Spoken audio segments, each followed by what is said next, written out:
we're just going to move forward. Hi, everybody. Once again, copyright law, you can take it and wipe your ass with it because anything on YouTube is allowed on YouTube, and those songs were played from YouTube. So YouTube, you can take this finger and spin on it. Once again, we are completely allowed to break TOS here. Please remove your thumbs and feelings at the door because I don't want either one in my life. So today, this is the 300 subscriber show, and we are here discussing our understanding of what we comprehend through the things we have learned through our years in what we are within. And we are not here to bash people because I know Mr. Newman had it in the back of his head that we was going to gang up on him today. And I wanted to completely rest assured that we're not ganging up on anybody today. We're just explaining how we comprehend the things that we have been spoon-fed since we've been here our X amount of years here. And we won't even define here because if you don't know what here is, you ain't got no business being in this location. So we'll start off with the mind since they're the newest person here. And Grimlock, thank you very much for popping up. Just to introduce him real quick, this is the Grand Sectoral Sage. He's an elder statesman. He's been here since before I popped out of my rock and became public, and he is part of the group that I came out and started my progress with publicly, as well as he has his own channel. So yes, we're going to start with the mind. Thank you very much. Thank you, man.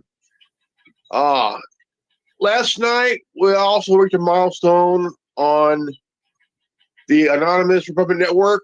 We reached 740 subs last night, and yeah, hit 300, man. It's a milestone. To some, it's nothing, but to us, it's something. You know, it's something. You know, and right. You know, right. I completely understand, Reverend. I told everybody that I'm finally, whenever I finally get to 300, we're going to have a real show, people. And guess what? We have the makings of a real show right here. So I stopped showing the link for a second so everybody can read everybody's name so they know who they're talking to whenever they're talking to who they're talking to.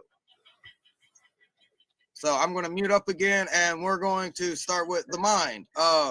It doesn't matter your age as long as you're over 18. That's what does matter. You have to be an adult because you obviously have to break exactly. TOS.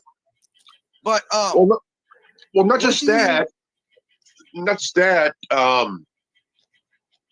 We all know that YouTube broke a law which caused the COPPA, which stands for Children's Online Privacy Children's Online Privacy Protection Act. Sorry. Yeah, there was a whole shepangle about that, and a lot of people thought it was allowing old men to do bad things to little kids, and whenever it was actually protecting the little kids and ensuring that they're not allowed to do the same thing as what adults are doing on the internet, and that's how we'll leave that subject. Yeah. So, hi, the mind. Hi, the mind. How are you doing? How do you comprehend reality? Because we obviously, a lot of people know Mr. Newman. He's an Orthodox. Me, I just go by energy, man. I go by the sensations that are around me, and I comprehend science to a level that the Library of Babel holds the script of reality. So everything's preset, even though the sensation of us having free will is still there. So go ahead, the mind. Yeah, we do have free will. Okay, so we have free will to think. As what we have free will to say things that need to be said, okay. Because we have the balls to say things that need to be said. You know. I believe it's my turn first, though, to talk. Yeah. So we're spinning around the table for a second. Go ahead, the mind. I apologize. I'm sorry, man. I'm sorry. I think what we're in. I think it's who's the mind? I've said it before. I think it's the imagination of God. Personally, I think it's like a dream state, but it's hard. I think it got like taken over by our own dreams, because we do get to dream our own dreams, and they do can turn into nightmares. So I think initially it was like, Now I'm confused here, man. Holy crap. what? Yeah, I have come across the comprehension that we are just a dream of God, and there are beings around them trying to continuously keep them asleep, because the moment they wake up, everything doesn't exist anymore, obviously. Yeah, there's a Buddhist understanding like that. I remember encountering that Maya tricked Buddha, or tricked Brahma into falling asleep, and she tricked him by saying, wouldn't you want to love yourself more than you ever could before? And he said yes. So she lulled him to sleep, and he's dreaming of creation, and Buddha is like the one who woke up to the idea. Yeah, I do Which is believe. I mean, probably the obviously, first time in history we had the analogy of waking up to reality. Yes, the mind? sorry, I was gonna say I do believe. Obviously, we can all agree, like our consciousness isn't just within the body, right? There's higher states of awareness and consciousness.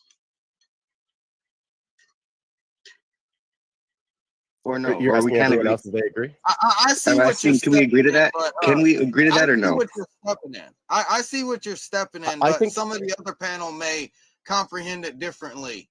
Go yeah, ahead. from an Eastern Orthodox perspective, there's a spiritual intellect known as the nous, and it's something that's been fractured after the fall. And it's how we can actually introspect and to actually see what's happening in our soul, our heart, our mind, our spirit, to actually be able to sense that and not be deluded, is like how we clarify the nous, the spiritual intellect. It's like the mind of the soul, or the lamp of the soul, or the eye of the soul. Yeah. Okay, since Mr. Waters is temporarily out of service, Reverend, what do you have an idea about what was just recently said? It makes sense. It does. It makes a lot of sense.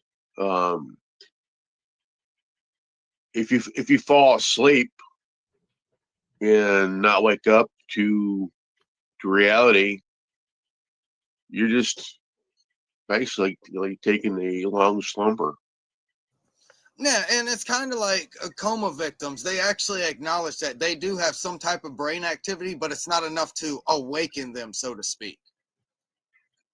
Yeah, it's like time is flying by, and there's nothing that they can do about it. You know what I'm saying? Yeah, and I don't think everything's fake here. Like I think I agree. I mean, it is. If you fall asleep, are you going to wake up in time to listen to reality? If not, are you just going to let time fly by past you? I mean,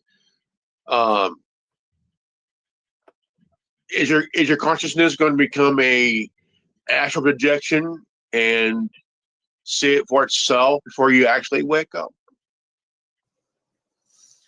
Right. Okay. Mr. Waters, what do you think about what's recently been stated since you're back? No, I've been here. I was also told I was going to be up here talking to one person. Good to see everybody. Mind, I think I've met you before. Nice to see you. Reverend, I haven't met you before. Good to meet you as well. I would say that to the original premise, I think this is an experiment of experience, and I think it's done by a higher power so they can experience things on this realm. And I think the illusion of good and evil is very subjective. What some person calls good is another person's evil. And do we have free will? Yes, but a stream only runs one direction, and it can only vary off of said course unless it's rerouted altogether. I don't think we have as much free will as we think we do, but yes, we can make slight decisions.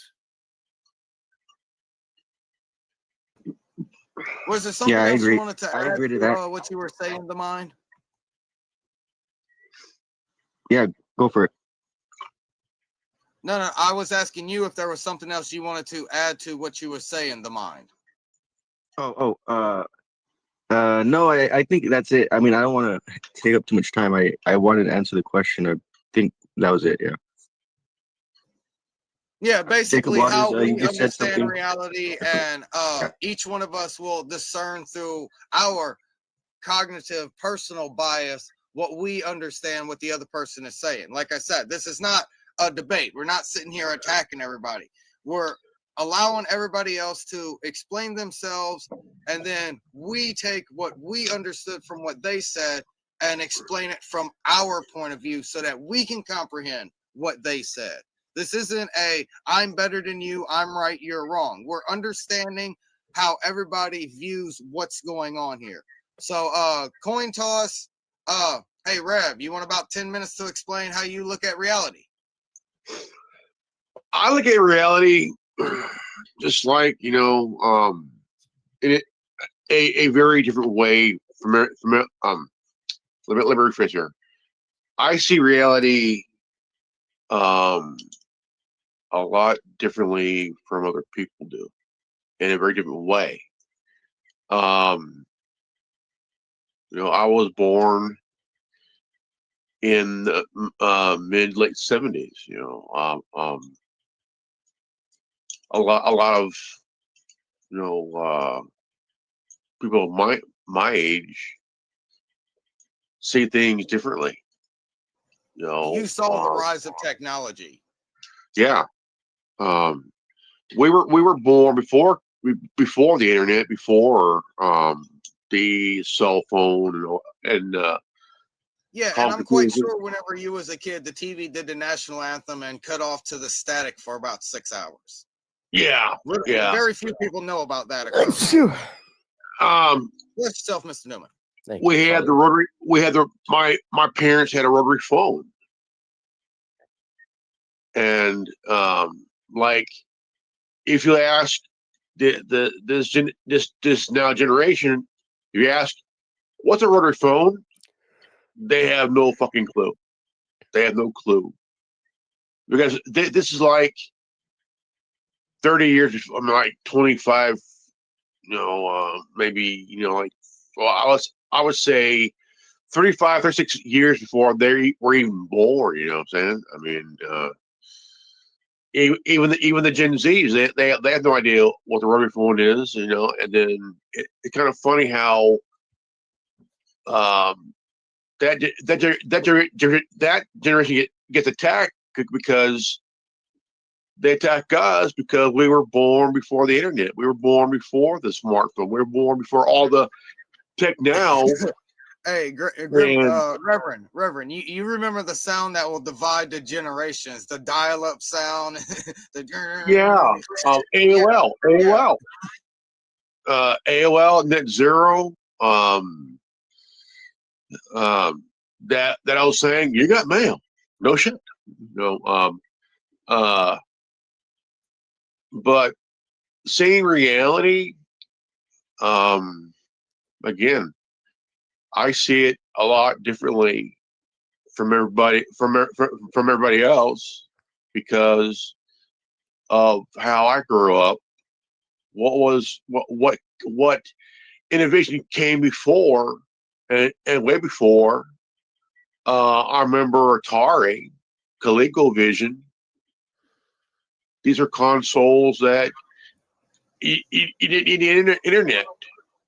Let me try to narrow you down a little bit. We're going off of our viewpoints of religion, and if we follow one, or have we, so to say, created one, as to say, like molding a few together. Not to say create a new religion. I'm saying like using comprehension from multiple religions. Okay, my bad. That's where I'm going. Wait, so Atari's part of Atari's part of the religion. Religion is a very controversial. I mean, very controversial because Christianity is the oldest religion. It came out during the Roman times. It's not the oldest. Well, one of the oldest. One of the oldest. Not even in the close. Yeah, I'm a Christian and I know that. Yeah, it's well, to a certain degree because it's very controversial. no matter how you call it or what you name it, is very controversial because it's The whole timeline a is basically right. man-made religion, man. But I see where Yeah. Reverend is coming with it, because if you follow the Abrahamic God, you're a Christian. So therefore, anyone who followed the Abraham God, that is a Christian. So Christianity has lived ever since Abraham had his God. Well, Well, before that, well- even we would say that God it pre-exists the entire world, but the actual religion of Christianity itself didn't. It was 2,000 years ago. Well, Maybe I have mean, been established, but you're a recognized young as creationist- Abraham's God. That's what I think Well- Reverend's more going into. if you look at the Roman Empire, what Roman emperor became a Christian first? What's that? The Roman emperor. Which emperor of The Rome Caesar, became yeah. a Christian? What The- wasn't became it? the first- It was the Edict of Wasn't it Milan. Yeah, Go ahead. it was Constantine, the Edict of Milan. Yeah, in the 4th century. Because the thing is, I mean, I do agree that people want a faith to grasp and hold on to. In the Bible, it is anything about a church. Here. Let's build a building and we'll call it a church, and we'll worship God and Jesus. Did God or Jesus say that for us to build a church, to build a church? No, Yeah, he no. did. Yeah, he did. He said to Peter, on this rock, when he declared that he's the Son of God, he said, "On this rock I'll build my church." Or a temple. I think he said build a temple, right? I thought Specifically. the church was outside, under the I mean, Okay, so worldview. I Do you don't believe in I don't ghosts? believe a building should be built to worship a deity. When I go outside, I'm already in church. Yeah, Reverend, Yeah. you're conflating two ideas. One of them was the idea of build this structure to come to where you can worship me, and you're talking about spirituality outside of a building, and which I understand. Like, I don't think your Christian, your Christian level of how good of a person you are should be judged by attendance, but you're talking about something that was an actual physical structure that Jesus asked for. He did ask for a place to come worship. I'm not saying about attendance. I'm saying again, I believe that church can be anywhere, even outside. I mean, you don't need a. I think Reverend is going off of the thing that the body is a temple, therefore your body is your church, and your church comes with you. We Yeah, can like look monks at in the it that desert. way to analyze it. Yeah, monks in the desert. Like there's monastics that are very far from the church, and they still have the Trinity with them. Your body is a wonderland, John Mayer. Okay, Mr. Waters. Okay, Mr. Waters. But I like to throw into this here real quick. Like I said, religion is very controversial, and I do believe in having a faith. I do. But one of my concerns about is that there are individuals that would twist and manipulate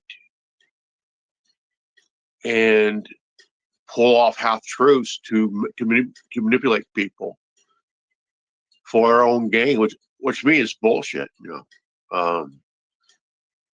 one's a true Messiah. No one's a true This day and age, Mr. Roman, this day and age. Yeah, it's crazy. It is nuts. I was a Mormon at one time. Well, I still am, but I came disillusioned on the shit. We had a You did bishop what? that was a prophet. profit. No. I will have profit in the religion. Like, dude, you're not a prophet. You're a con man in a 3-piece suit and a fake smile. I'm sorry. Yeah, Mormonism is absolutely a heresy. Yeah. I left. Yeah, from what I'm getting, Reverend has in a sense may have been scarred by people who have misused Christianity, and he has come up with his personal relationship through what he understands and what he goes through in the way that he has seen things happen. Like I said, I might have said that before the show or anything, but all of this is just basically anecdotal knowledge of what we have gathered or from what others have done to us. These are personal experiences of how we now understand what we understand. Anybody have anything else before we move along to the next person? Thank you very much, Reverend. Reverend, Go. what did you say religion is what? You said it was feared, or what did you say it was? It was what was Controversial. The word you used? Controversial. Controversial. I think the reason that religion is controversial is because of people's internal fears, and they're scared to know that something else could be in control, and that's the reason that people would consider religion controversial. But I don't think it should actually be controversial. Well, it is to a certain degree. And but what I was going to say is it shouldn't be any more controversial than believing in science or anything else. It's just the human characteristic looking for answers to questions. So I don't think it should be controversial what source you use to find your answers. No, But it's controversial. It's controversial in a way where, again, you have people that, look at Jonestown, right? Jonestown, Branch Davidian, people with just this ego and arrogance, and just it's easy to pick out people in society that aren't preaching the word of God. They won't follow any biblical teaching. But the way they did it,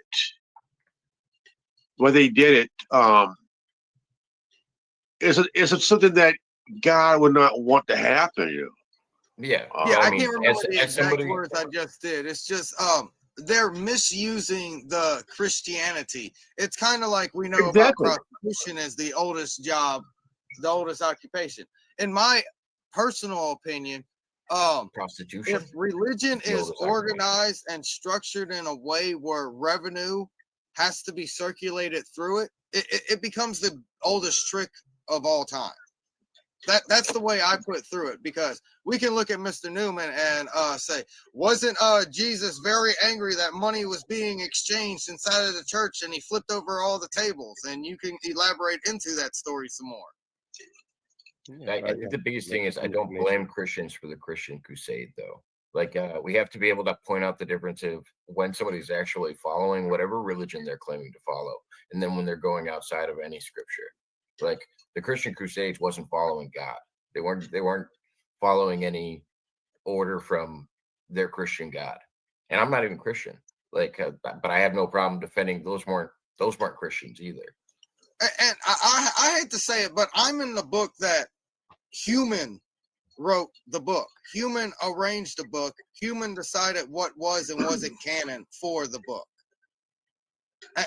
I'm in that boat, and I apologize. I understand inspiration and flow state, but Human still wrote the book.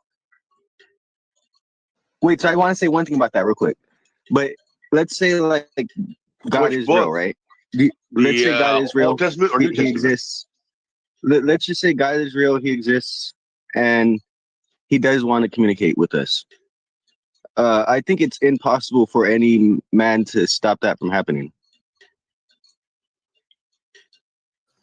I'd like to go off for the point where he has the capability to and can. It's kind of like the burning bush. The way that I view the burning bush is an extra dimensional creature had to remain in the same location for an extended period amount of time, because science states that in flatland, if we were to pass through flatland, which is considered 2D, like two squares looking at each other would only see a line. If we were to pass through flatland, we'd only be a simple oval. They'd not be able to see what we'd look like. So therefore, the burning bush was basically the Abrahamic God physically appearing in a location that he was plausibly able to because of what is required. Like, I'm not saying he doesn't have the capability to communicate. It takes a lot for him to directly communicate in the sense of the burning bush. But we see it all around all the time that things occur and we can say yay or nay about it, because yay is okay, glory to God. Nay is you up. All right, I got to talk about the burning bush a little bit, Oh, given that that's the name wanna of my YouTube channel, the burning bush. I want to jump in. I want to jump in that a little bit too. Hey, Curse, what if there was a way that Wait, God? can we let the one guy talk? Because the guy in the middle hasn't said anything so far at all. Yeah. So the burning bush is the indwelling of the energies of God. We believe that God has an essence that is unknowable, and then he has his energies that he can indwell in us. And we participate through these energies and we become in God dwelled. That's what makes us saints. So the burning bush is this paradox of a bush that is not consumed by the energies of God. And we are all supposed to be burning bushes. We're all supposed to be like the Theotokos who had Christ inside of her. We are to be temples of the Holy Spirit. That's the aim of the Christian life. Thank you for that. I think Mr. Waters was trying to say something. He was in the middle of speaking. Yeah, go ahead. But yeah, go ahead, No, Mr. Waters. no. We both were just interested in that topic. It's nothing wrong with that. I often look at like the reality side of it. Odds are the burning bush was an acacia tree. Acacia is rich in DMT. It doesn't mean it wasn't a gift from God to maybe lift a veil, but I have a feeling that somebody was breathing in a heavy dose of DMT in front of a burning bush, and there's a good chance that they had dimethyltryptamine running through their veins, and definitely probably got some visions. But it doesn't necessarily mean it wasn't from a higher power. And just to explain to the audience, yes, your body does have DMT in it. A massive amount is released at the moment of you not controlling your meat suit anymore. And yeah, so Also if you dreaming. know how to access that, you can do that. What's up, Mr. Newman? Also dreaming, right? Dreams are from DMT. That's what I'm saying. A massive amount is released whenever you're no longer in control. Like our body can create DMT, is what I'm stating, but there is a limited amount. So I am not disagreeing with you. I'm saying, yeah, you are drip fed it at certain points of certain things going on throughout your progressive life. Yet the majority of it is safe. Kind of like a battery, kind of like a lithium battery.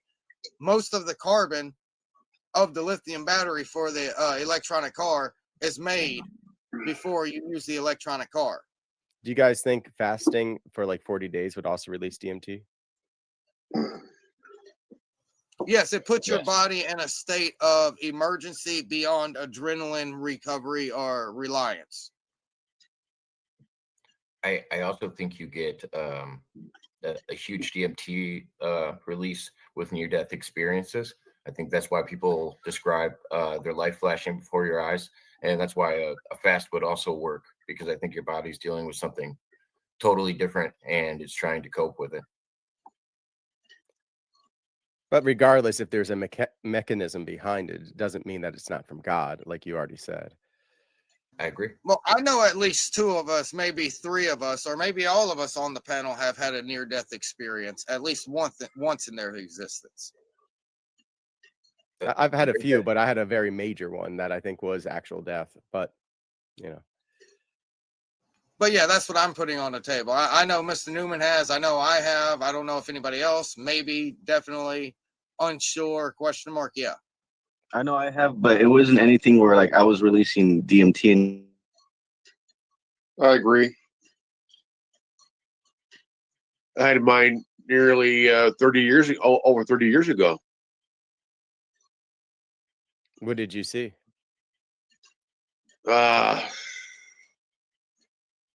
Me dying. What, like an out of body Um, experience, or? That's totally a Gen Xer answer. I apologize. That was hilarious. That's totally a Gen Xer answer. But I that's was kind of what you see. Now, I would guess that he saw I was himself not being here. I was 16 in '92. Got hit by a drunk driver, and I thought I died on impact. Um, I woke up, couldn't even fucking move, and right there I thought, yeah, my time's over.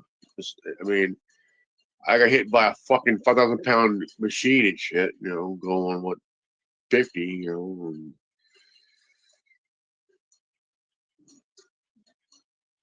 carried a scar for about nearly a month on my face.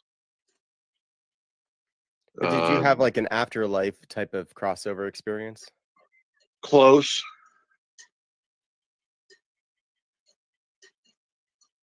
Very close. I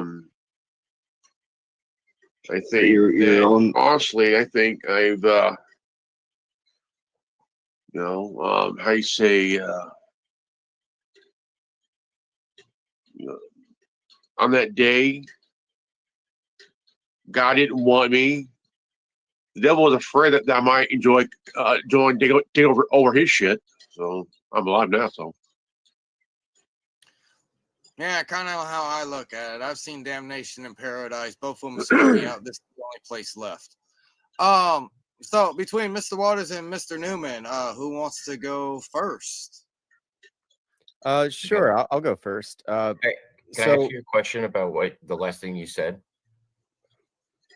who me? What did he say or what No, did I say? that Mr. Newman said. oh yeah, Um, sure.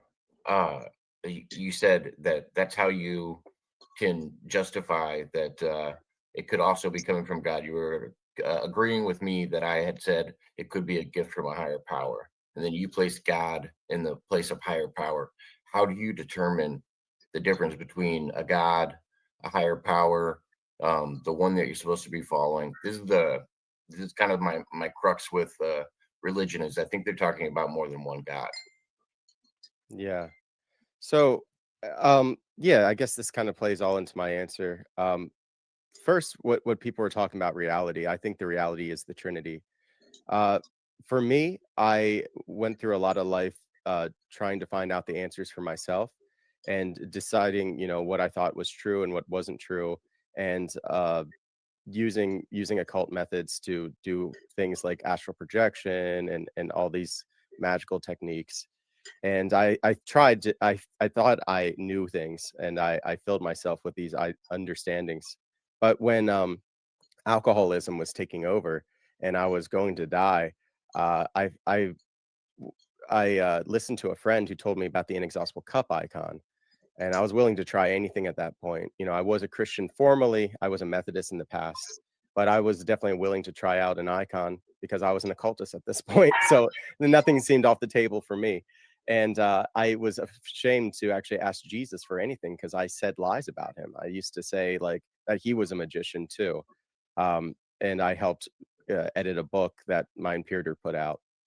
And I asked her to pray to Jesus for me that I don't die an alcoholic. Um, 30 days into that, I quit too quickly because I was drinking exclusively in front of the icon with tears, and I just wanted to quit so badly, and I did it too quickly. So I was 300 pounds, and I had varicose veins in my throat and my stomach. So when I withdrew, my blood pressure went straight out the roof, and I started just bleeding out. And I was bleeding out in my own room, a locked room for like 24 hours.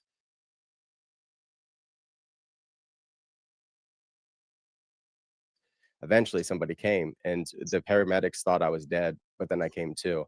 But from my experience, I went to hell.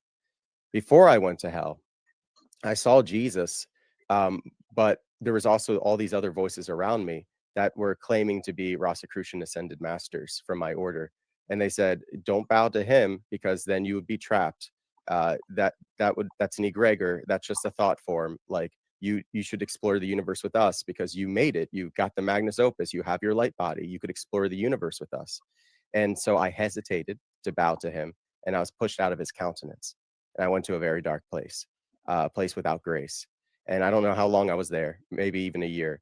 But either way, at the very end of it, the Theotokos came to me, and she told me to worship her son and go to the church. And so after that, it would just became what is the church? And it was the Orthodox Church that created the icon in the first place. It should have been obvious to me, but I did try out other churches first. But that's kind of how I came to the truth. It was I was knocked out of myself. I was humbled exceedingly. I didn't come to my own understandings. I was shown. It's a beautiful answer. Congratulations on the sobriety. Thank I, you. It's about to be 3 years, November 21st. Yeah, congratulations, man. Thank you. I just stopped like drinking majorly. When I first started YouTubing a couple of years back, or 2 or 3 years back, I made it a competition. I was just going to debate people on religion, talk politics, and then talk to time travelers. And I would put down a bottle of rum a night while I podcasted, and I did that for 3 years straight, 2 or 3 years straight.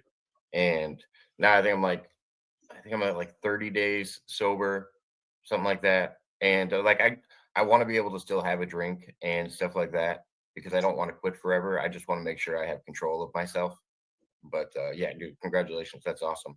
And I could see how anybody would come to a specific God after an experience like that. I just yeah, it's just a curiosity to I could see how you would feel solid in that stance, you know. The way you explained it, that's perfect. I would be beholden to one God if that was the experience that I had held to. Yeah. Yeah, and for me, like I always wanted to also have this like healthy relationship with alcohol. And what I ended up doing, like out of humility, is she didn't ask me to do this, but I promised Mother Mary I would never drink again, except if it was blessed wine from the church, and that's a very small amount cut with water. And I do that, and it doesn't lead to any kinds of cravings. I'm around people that drink all the time. It's like I really have been cured of it. I don't call myself an alcoholic. I know like lots of AA people are like, I'm an alcoholic and it's been this amount of years. I don't believe that because I'm not an alcoholic anymore. I don't have any desire to drink alcohol.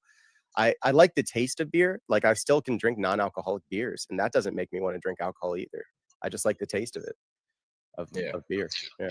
Yeah, I just want And I to would say define myself.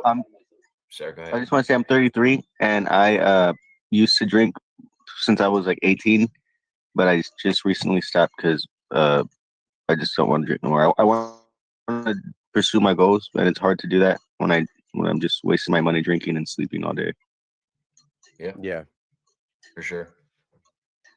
Yeah, cannabis is so much better for people. Congratulations as well. If you're gonna do Well- something, do weed. Don't do alcohol. Yeah, my When Wait a we're minute, story talking wasn't about as weed. epic as yours. I'm That's always crazy. I want to smoking. congratulate you. I'm always smoking weed. What are you talking about, Mr. Newman? Well, that's what I mean. I think that's way healthier for you. I think it's even possible that in the Bible they even mention cannabis. Yeah, it's mentioned that, but it's actually as an oil, and it's applied to the body. Yeah. Yeah, I did a book report on it when I was younger. So I think the mind was trying to say something. No, I said it. I just said whatever I was saying. I think I finished saying it. I forgot. I have short-term memory. Yeah, you were talking. Well, you were But- talking about your sobriety and that it helped you focus instead of just sleeping all day. And Yeah. Oh, yeah. And wasting your money. Yeah, so I didn't have such a dramatic story as what's his name's, but I want to say that's crazy and that's cool, and I congratulate you for that too, because yeah, that's a hell of a story. Glory to God. but going on to the sobriety thing, I feel like it's I don't like the idea of like I was talking about with the fear of religion earlier with what Reverend was talking about. I think the biggest fear is to give up control over my own entity. And that's why I phrased it as I had to get in control and know that I was in control, because I do think that's why they call them spirits, like alcohol. Like I feel like there is a negative connotation to it. And it's just like anything else. I just don't want to give anything the ability over me. I have to be strong enough to do this. Otherwise, what am I even doing? Like but I definitely have an addictive personality. I like a good time, and Yeah, me I too. feel like Video games is I- a harder thing for me. yeah, This I'm really glad you guys are mentioning this, because this is like the thesis of my book that I'm writing. Like it's about my story, but also like this understanding that I've come to, that consumption is an act of worship, that we're all worshiping beings, and this addiction that we all have is a yearning in our heart. It's a working heart, and we just direct it towards the wrong things. No matter what we can, when we consume things constantly in anaphora, like constantly coming back to it, we're actually worshiping that, and we're filling ourselves with it. And if we did that with God, with life, we would be so much happier. But instead, we enslave ourselves to these passions, where it's like, oh, I have to drink, I have to play video games, because like you feel like you're addicted to it. But like that obsession, that yearning is actually not bad. It's a working heart, just misapplied. yeah. That's why I say it's an addictive personality. It's a human characteristic to want to do something enjoyable. I don't think that's out of nature. Yeah. And I have so much peace and joy worshiping God. Like it's what I actually look forward to. People look forward to different things on like the weekends and all that. Like I look forward to going to church and worshiping. I look forward to my prayer roll. Like and if it ever became like that, I don't enjoy it, I'd still go anyway, because I believe it's healing me. But um that's like just the trust that I've built with this constant consumption. I learned that even with alcohol, I was doing it liturgically. I was spacing out my day so that I could have a full-time job while also being a alcoholic that drank at least a fifth a day. Which is scarily doable, but like it takes a lot of planning out your day, just like you would for God. It takes denial to a certain extent, because say you have a job where you actually have to leave your house, because I found myself in that same pattern. It's like, oh, okay, you still worked 8 hours or whatever hours a day, and then you would come home and have a drink. But it's just like, well, if you're still having a drink every day, it's still in your system. So when you're waking up and driving to work and the next day, you're still under the influence, and you don't even realize you are. Because you're so used to it, you don't feel like you're Yeah, you're still a little buzzed, but you yeah, you are. don't feel intoxicated. Yep. All right, neither one of us are going to dodge this question, Mr. Waters, but you are definitely first because I'm last. You're next because I'm last. So your turn, Mr. Waters. What happened? The reason why we are gathered here today. We are Those gathered here words. today because I want to know what you think of what you understand and how you came to that understanding. I believe in a higher power. I believe it's also possible that we live in a simulation, but I don't think that disproves the ability of a higher power. I think that if there is a higher power, I think there's been multiple ones that we've been told. I don't think most earthly religions get it right. Um, but I think religion can be a positive thing if people use it correctly. There's also plenty of examples when people don't use it correctly and it becomes a negative thing. I don't frown on anybody that's using it in a positive way and doing positive changes with it. There's plenty of good that comes from religion, but usually people judge it by its outliers. So yeah, I just believe in a higher power. I don't believe any religion's gotten it right, and it's mainly because of the corruption of man usually getting involved. It's the word of man that usually has too much influence, and I think it's because humans are corrupt by nature. I think humans don't know what to do when they get a certain sense of power or money or whatever you want to call it that equalizes power in this existence.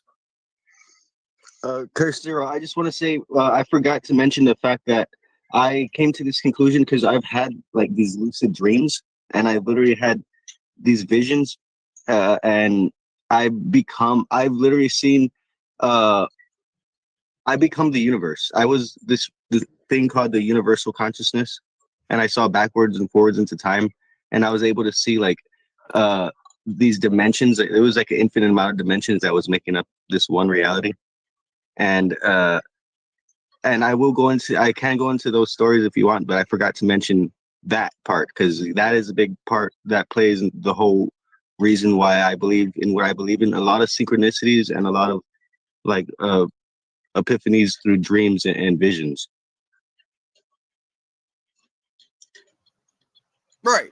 Thank you very much. All this ties in and is part of the reason why I was going to be the last one. Were you finished, Mr. Waters? Was that everything that you wanted to state about the reason why we're here today?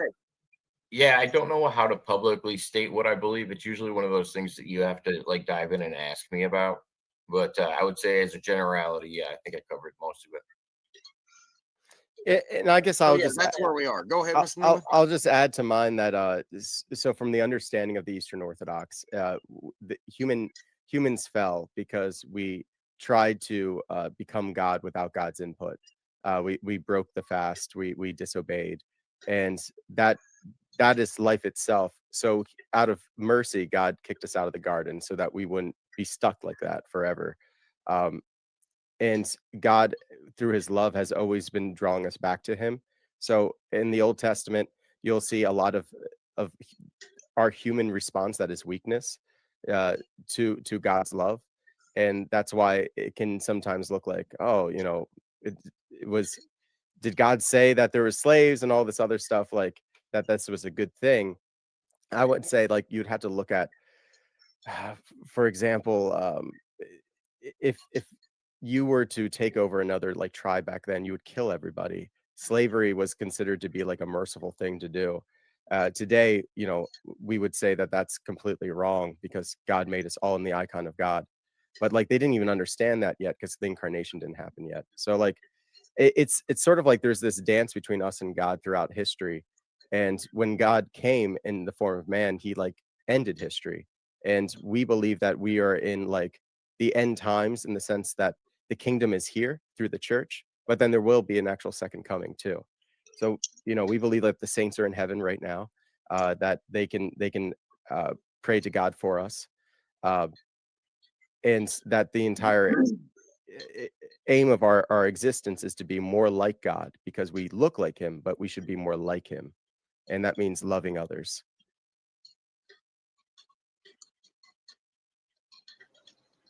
All right, so I guess it's my time. I guess it's my turn. I basically it's a little strange.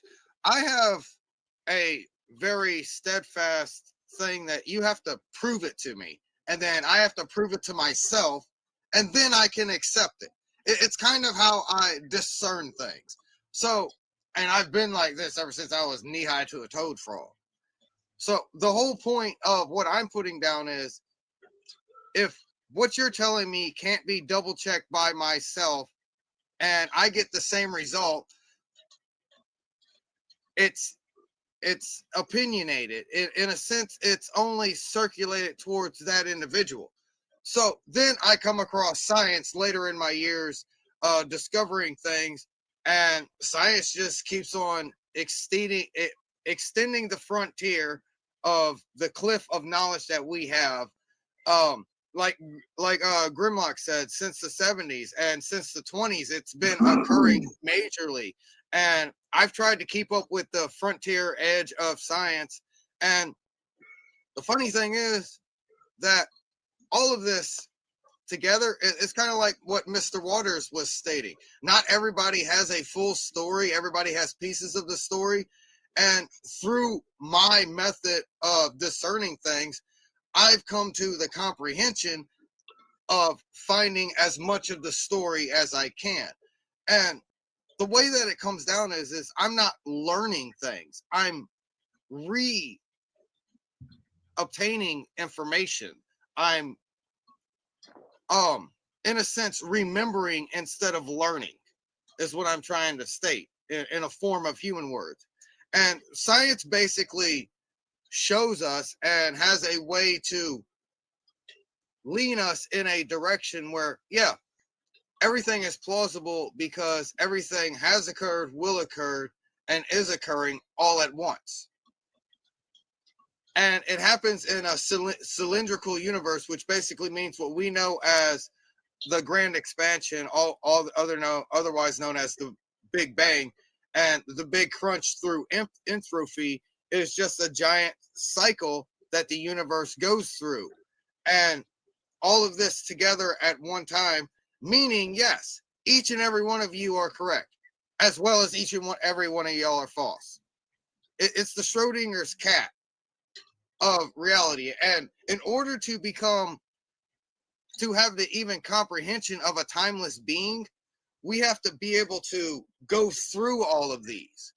And to an extent, some of us have been able to access more than a singular one at the same time to, so to speak, speed up the process. But yeah, we're all made in the image of something, so to speak, to use Christian words here. And sooner or later, we'll all go back to that something. And that's what every indoctrination states. Sooner or later, we're not going to be here, so nothing matters. Science tells us that everything occurs, so nothing matters. So therefore, the thought of omnipotence, I can give that. I can give that because you have to be able to experience the vast amount of a Hilbert Hotel infinities of realities running all simultaneously and continuously at the same time in order to even progress beyond what we are now. Because we're merely embryos of what created us. Questions, thoughts, rebuttals, remarks, screw you, statements? I want to go back to the video game thing here, real quick. It may go off topic just a little bit. I'm a gamer. I admit that. Am I addicted? No. Why? It's choice. Yeah, there are people that are addicted. You know, almost as addicting to alcohol or drugs. But yeah, I'm a gamer. I play. But am I on all the time? No. Why? It's choice. Others choose to be addicted because it's the dopamine bullshit. The whole dopamine. I believe that video games is kind of a help for people with hand-eye coordination issues, which is a big help.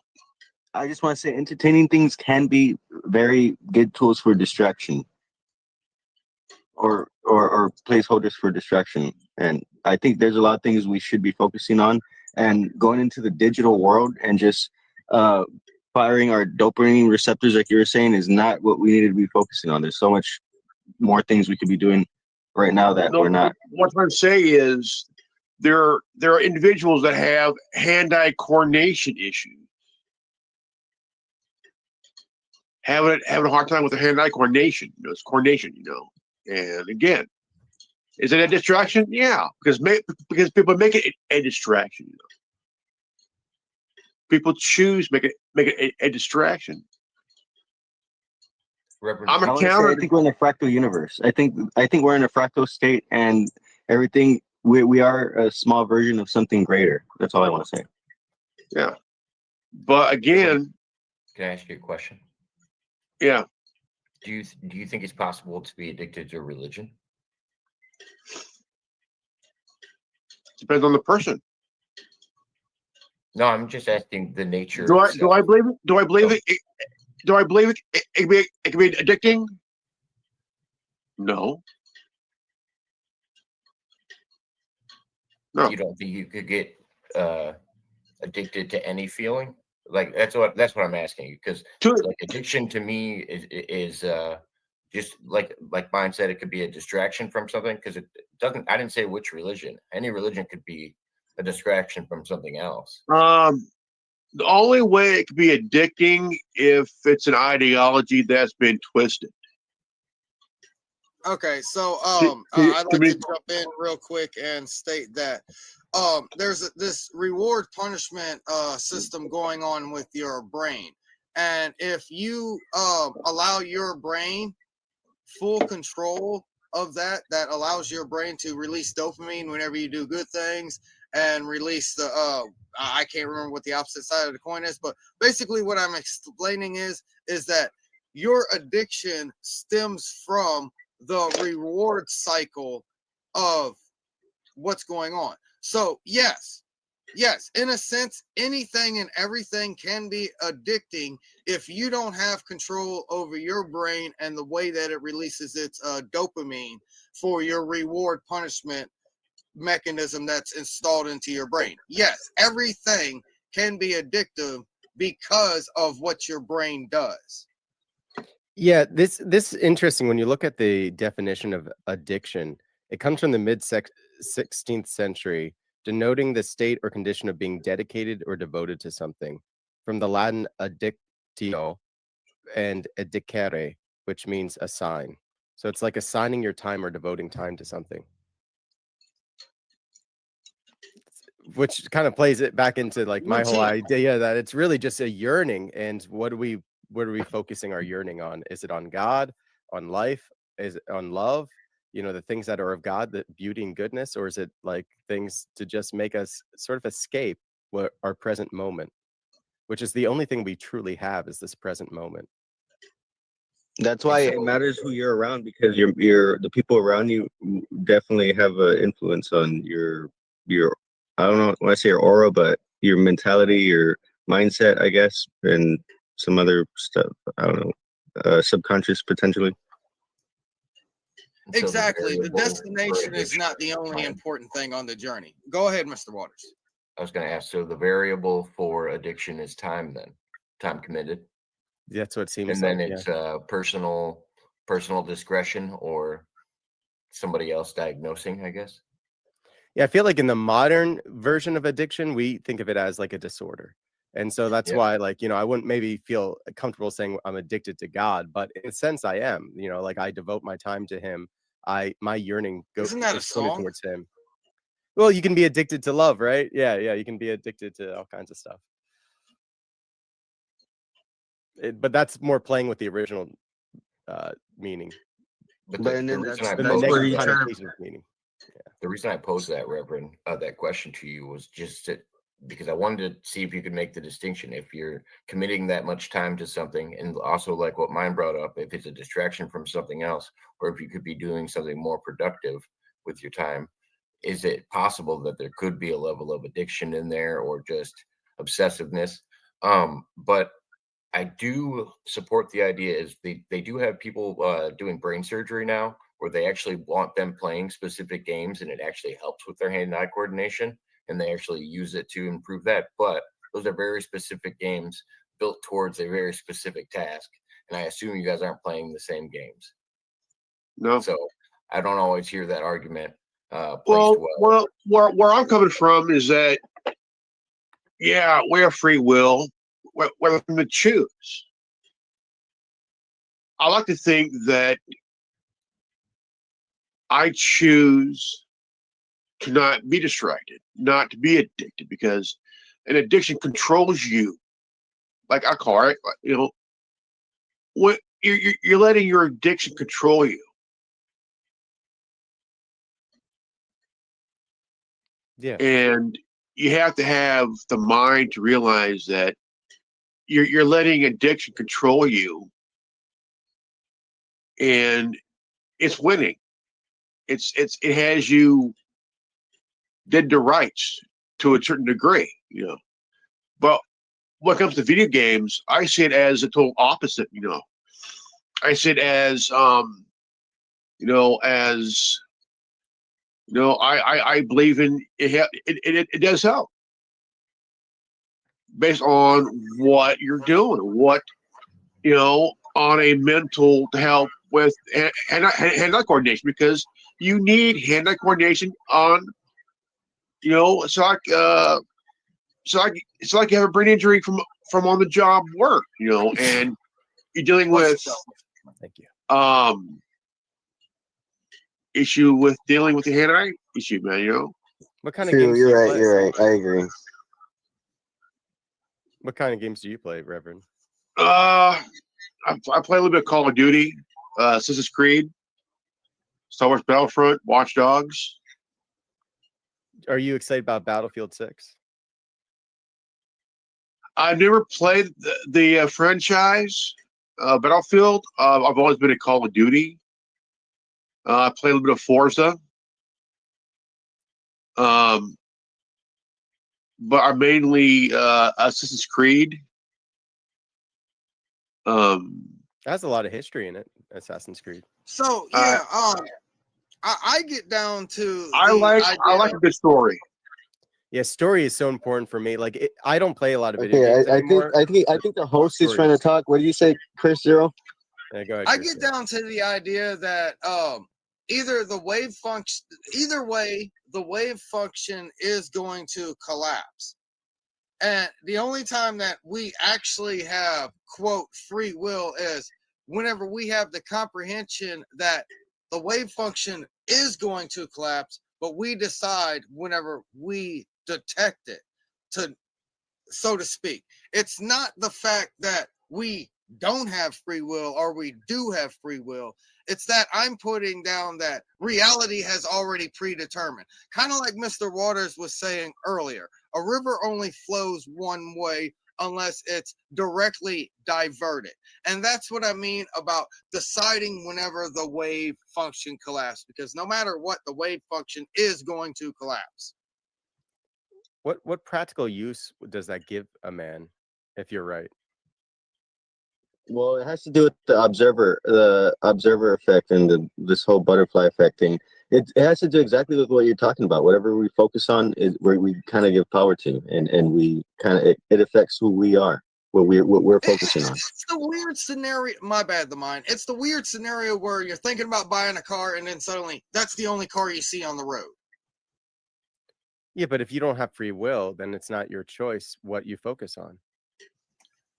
You could still have the Exactly. illusion, but the illusion of free will is just as valid as actual free will. If you're under the impression that you're making all of these decisions and God's not making them for you, then it's still just as valid to yourself. Either way, I'm jumping into the river. When I jump into the river is the only part I have control of. It's the serenity prayer, so to speak. You have to relinquish the fact that you think you have control of anything.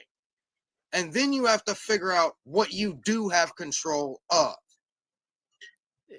Yeah, because like from the Orthodox understanding, like grace is like 99.9% of it, but we still have to cooperate with God. That's why we're synergists, not monergists. Like Calvinists are monergists. They believe that So everything's either from way, the God. wave function must Zero sum collapse. game. Like if we did anything, that would take away from God. But like that's not how God loves us. So he wants us to participate. And so it does have to do with a choice. Like we believe like Mother Mary had to say yes for Jesus to be incarnated. You know. Do you follow the Old Testament as much as you follow the New Testament? It's all one Bible, and I do.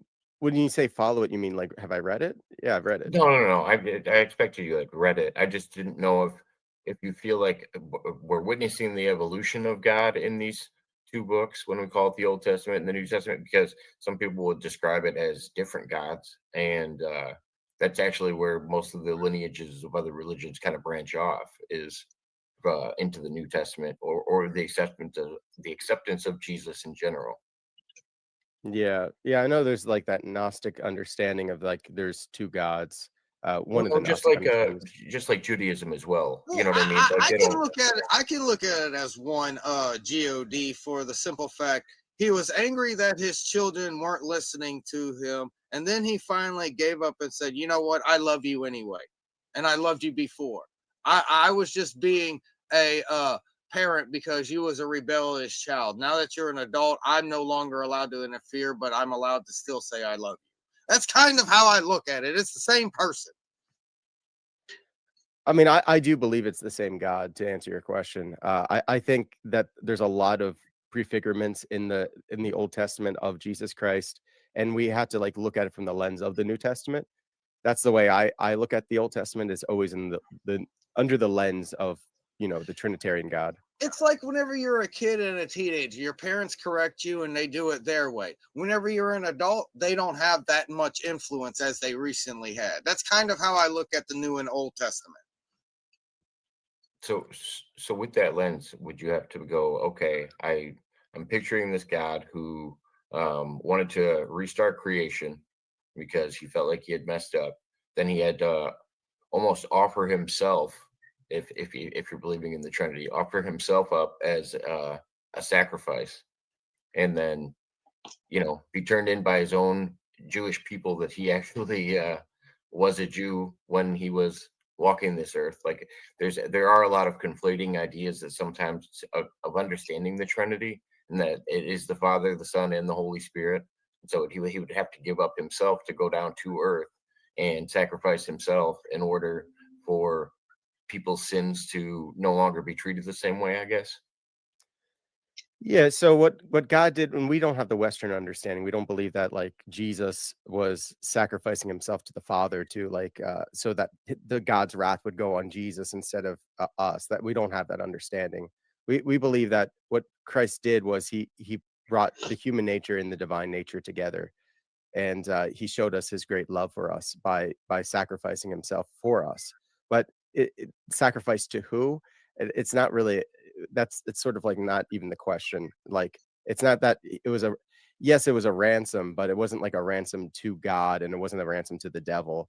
It's just the sense that God was willing to show us how much he loved us, that he would have a humiliating death and bless us while we're killing him. Yeah, I think it was a But promise. also knew that all of this will happen as well as farther than what we are right now before he even behold the glory of the first cause, sound creating light. I was hoping we could talk more about like what Cursor was saying, like the nature of reality or something. And I guess God is definitely, Jesus is a part of it, but it's, I don't know. I believe that is reality. So I believe that Christ is the Logos, that we are actually in. Hey man, Christ. this is prime perception. We have a Hilbert Hotel of realities within side of it. And yes, there's an infinite that yes is the answer. There's an infinite that no is the answer. That's what I was talking about. Like it just depends on where we sit. I just feel like there can I just feel like religion. I just feel like there can be things can get real religious, and that's it. That's just what I feel like, and I kind of feel it when I hear this conversation. I don't know if everybody's no heard this statement yet. My bad, the mind. But yeah, I get that, Mr. Newman. But I've said it a few times privately to single individuals, but I don't know if I've had it on one of my shows yet. The gap for the God of the gaps is shrinking, and science can actually allow a gap for the gods. I have a question here. Okay, what's up, Reverend? I was doing a live a few days ago, and I was asked about my thoughts on the war between Israel and Hamas. Oh. And I'm sitting there thinking, I don't want to even go near that. But I was asked, so I answered the question the best way I can about Islam and Judea. And I feel like I'm stepping on a landmine on each word. And my thoughts were that who started the war? I said both of them did. They both did, to a certain degree, because my thing was, I'm on the side of the living people to survive, and I said, best way I can was that, you got both sides, who are part of this, who need to be charged, tried, convicted, and sentenced to death for crimes against humanity. But the Israelis, right? Then both sides, But the thing is, yeah, Hamas too. But like, yeah, I was told that I wasn't qualified to talk about it because I wasn't there. So I'm thinking, okay, Like The best how thing you could how do. I was going to say how the best can thing you could do in tackling this idea is think of them as places and not religions. Think of yeah them as people inside of countries rather than describing them as a whole religion. I think that's one of the biggest problems with Israel is we describe them as the Jewish people, and I don't think it's the same thing. Like Bibi Netanyahu runs a country; he doesn't run a religion. That's yeah why it's good to know what people are doing wrong and what religion is doing wrong, and don't get them conflated. And then it's easier to talk about these subjects. and I was told I wasn't qualified to talk about it. So I'm sitting there thinking, okay, if I'm You're not qualified to even talk about it, why ask me the question for? Yeah, and you're a human being, so you're qualified to talk about if there's human rights violations happening over there. I I will always be on the side of the living. I don't care what religion you are. I'm on the side of the living. Yeah, well, good. Yeah, so that's and we're definitely at one mind with that. Now, does anyone in here think that like what Israel is doing to the Palestinian people is okay? Huh? Does anyone think in here that what Israel is doing to the Palestinian people okay? No, no. My question here is, why are we as individuals putting forth any kind of attention or effort to something that doesn't directly influence or direct the way our everyday lives are going? Because our taxpayer money is going to their bombs. And that's the point. That's the point. Individually, we have no say of what's going on. Honestly. I think we have a duty to say something because they're not even allowed to speak over there. I mean, Well, doesn't wait, honestly, wait, but what's going doesn't on this go is back to the screwed whole up. thing? Because, Doesn't this go go back to ahead, the whole Amaya. thing where they're just like getting our attention and having us focus on whatever the hell they want us to focus on, right? Yeah, Like, they're killing people. That's bad. well, People I are mean, dying. That's bad people because are dying people are killing. everywhere. Yeah, people are America dying, has and that's been stupid. America was built on the murder of people. Like that's been happening since forever, Exactly. and it hasn't stopped. Like, Should we always have Israel. that callous attitude though?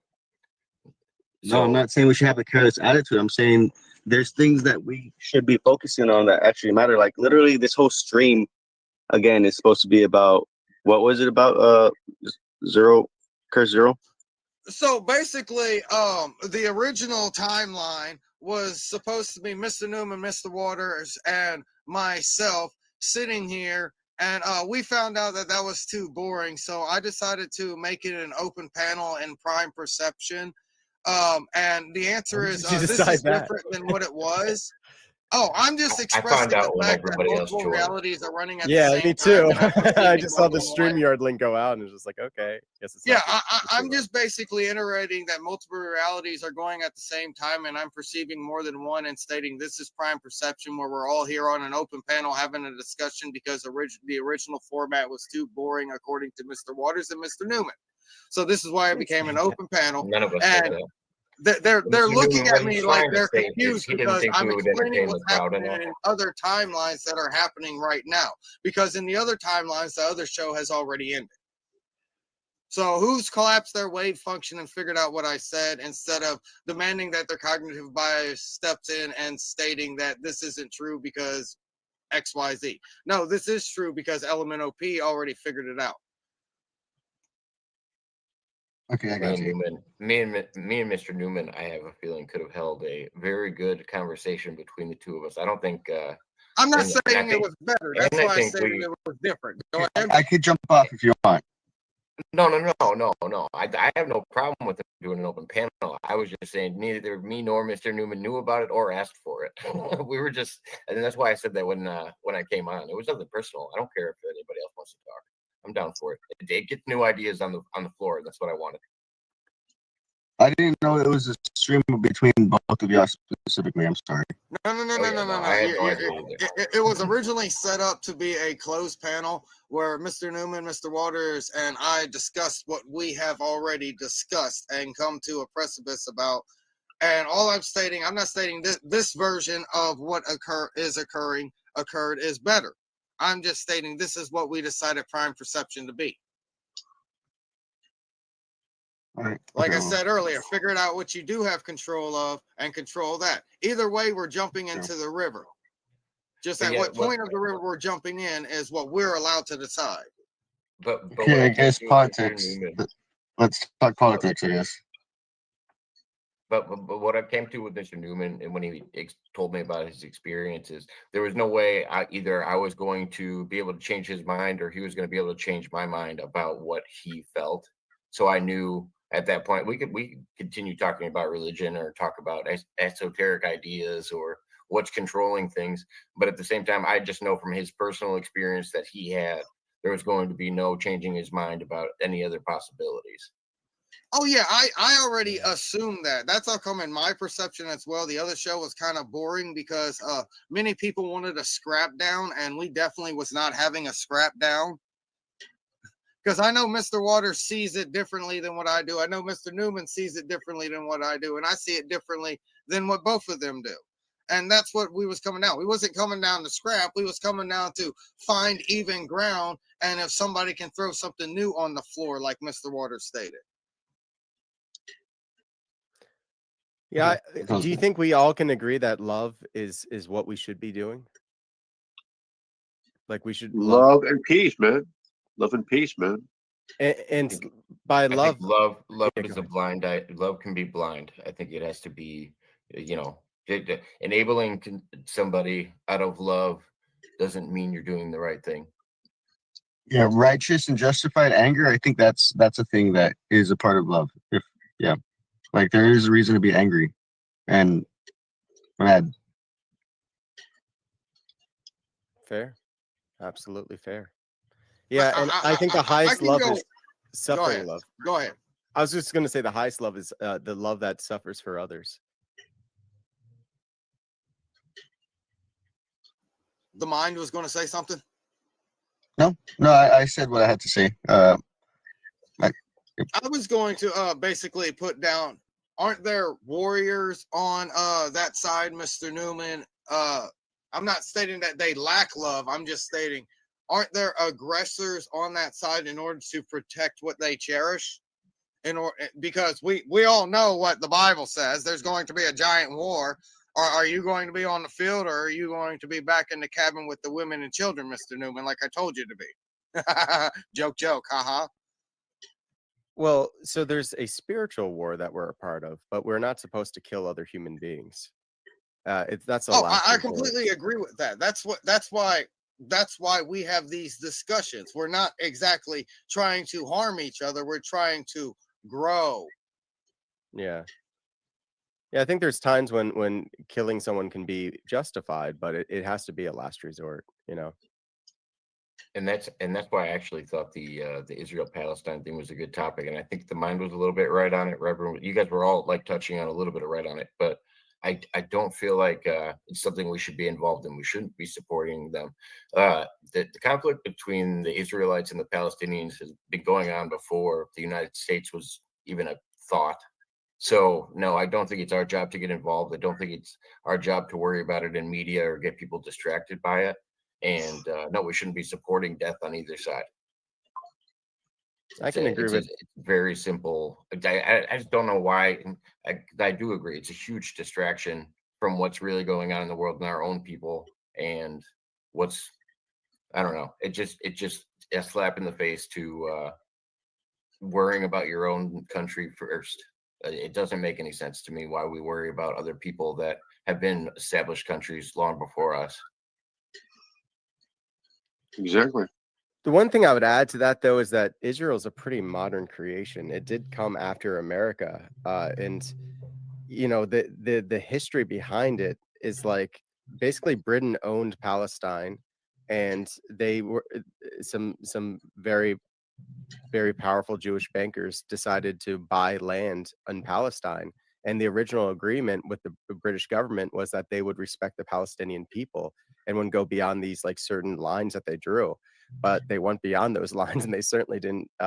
They kicked the Palestinians out of the land. It was called the Al Nakba, and the British decided to just get out of there. And after like the 6 Day War, America came to Israel's rescue, and it's like we've been their greatest ally ever since. But for the Palestinian people, and some of those Palestinians were Jewish, some of them were Christian. They weren't all Muslim. They were forced out of their lands that they were there that for generations. From their perspective, these are just like Europeans coming over, and they had very fascist ideas because they're coming out of Nazi Germany. I agree, but I don't think we can stop humans from humaning. I think there's more slavery around the world than there ever has been in the past.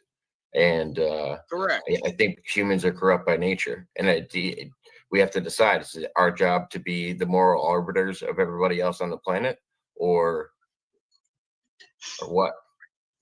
Because honestly, the working class doesn't even get bread and barley anymore, because what they get, they have to give back more than what they're getting, and has to figure out how to get their own bread and barley, so to speak. So yeah, in my perception, the working class is treated worse than slaves in modern day. So if we disengage from Israel, which sounds like what you're advocating for, I think the problem would kind of take care of itself. I think we're the reason why they're held up over there. The only reason why they haven't been wiped out is because of us. Or if we just, use the drone technology, right? Implement that and have giant dragon drones that are made of a million tiny drones go and what is it called? Patrol the area. I think things would settle down. So that's an think that would interesting show- topic. The future of war, the mind, drones and think, AI. I think it'll do the same result of going in and killing whatever fascist leader you're against at the time. Somebody else is just going to fill the spot because another power told them that their ideas were wrong. So then another local coalition is going to fill that gap, and it's just going to keep happening throughout history. We witnessed this by storming the Middle East and trying to bring Christianity into the Middle East. It's just, And then sooner take or out later, one Project leader and get a new Montauk's one. going to happen, and AI is going to tell us all which way to wipe our asses. Thank you, everyone. Good night. Well, Jerusalem was Christian, and then they were kicked out by the Muslims, and the Crusades came in there to try to take it back. And in so doing, they ended up killing some Orthodox Christians too, especially in Constantinople that they sacked. So like, there's a bit of an issue between the Roman Catholics and the Eastern Orthodox when it comes to the Crusades. We didn't really have that kind of. We defended our own lands, but we never had a crusade. Because that would be kind of pushing the envelope a little bit. I just want to ask a question about the AI thing. Do you think the powers that be are really trying to make a sentient thing, or they're just using that as a ploy for what is that thing called? Where they could just say, "That wasn't me; it was the AI. It had its own mind. I didn't have nothing to do with it." Because they could. They want to make AI their god. They want to make AI their god. Yeah. Mind, are you talking like plausible deniability? Yeah, plausible deniability. So Yeah. I think it's going to like, and I think looking at extraterrestrial races or something like that actually gives you a good idea, because I think grays are a good example, or the idea of what grays are, that they're this futuristic version of humans that can no longer reproduce or ascend to a higher plane of existence. They can no longer go to heaven, if you will. I like that idea, and that's how AI is going to be incorporated. We're going to voluntarily do this through prosthetics, and we'll get new metal parts, or we'll get a brain implant, and eventually we're just going to lose our human characteristic, and we're going to get ourselves to that point. I think it's an inevitable future. So, what about the comprehension of we'll never be able to reach light speed? We can't do Star Trek. There's no ability to do this.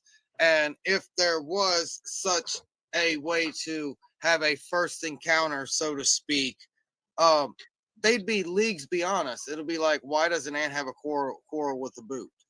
And they're the boot.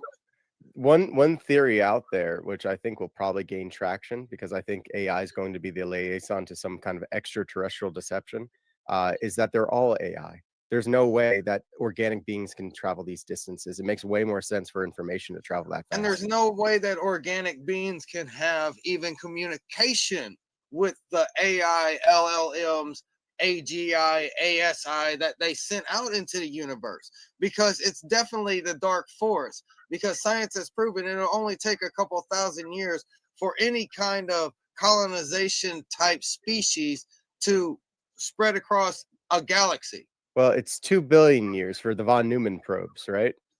It's my last name something you're like talking it. about It there. won't take that much time, The dog. von Neumann It won't probes. take that much time before we're already sunk and we're discovered. So we have to be the first. And I would guess There's that been plenty we of are time for that. Yeah. behind the great filter, because there's more than one great filter in my personal understanding. I don't think religion is that much of a minority. I think it's egotistical to think that God only visited this planet and we're the only organic life forms that could have existed elsewhere in this universe or another. I think if I think other planets could have had what we call Jesus or a God that they looked up to as well. I don't see why it's exclusive to this planet. I just think it's the only story we know. That's what the Catholics say. But The way I put it, I would down is argue that Christ would have told hopefully us. we're Christ would first. have told us. Hopefully, I don't we're think Christ first would have told for the us. single He point that couldn't. if He we couldn't ever even. He find couldn't even ruins tell us on about another slavery. planet, if we ever find ruins on another planet, that's catastrophic for us, because that means the great filter is definitely right directly in front of us. If we ever find ruins on another planet that another civilization existed. I don't think that's a catastrophe for religion. Just like if we're living inside of a simulation, there's still room for a higher power and God. Regardless of. I get the kid in a garage with a giant hard drive. I understand that, and that's allowed within what I stated. Everything happening all at the same time. That's just one of the timelines. Yeah, because the higher power could be a hacker. Or I have a good question, you guys. A year ago tomorrow, it'll be a full year since the day happened. What are your guys' thoughts on that drone sighting in New Jersey nearly a year ago? Well, they tried to, some company 12 block claimed that- radius, 12 block radius, 80 drones. the company tried to claim that it was them, but there was no way it was them. There was 80 drones in New Jersey in the 12 block radius, and then there was 15 saw by the Coast Guard, and then there was like